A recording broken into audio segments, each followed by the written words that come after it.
झपा धैली हनी सपने में वो के लपा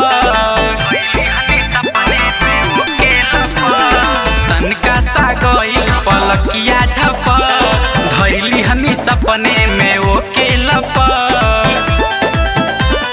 का होला प्यारे बुझाइल रहे पेन्ही के पियरे परा कवन परी मिले आइल रहे कहीं का तोरा से याद आवा भइए से मोरया चोराइल रहे।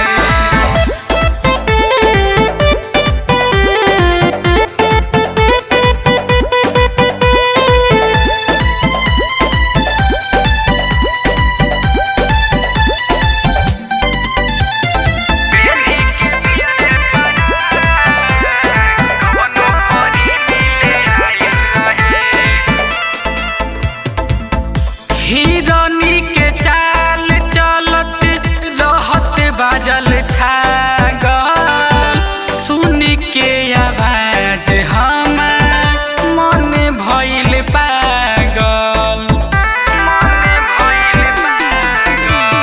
चमकेला नयन जैसे के ज्योति हिरवा के गढ़ल पेन्हल रहे मोती केसिया खुला पहराइल रहे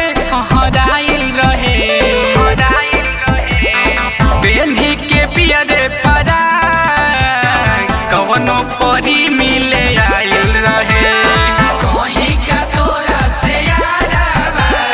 भइए से मोरया चोराइल रहे।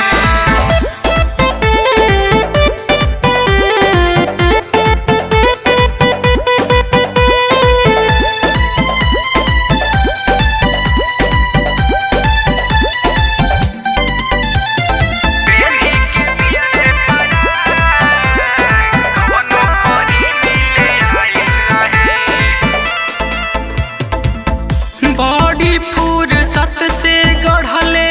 रहले भगवान हो रहे मुस्कात लागे ले ली जान हो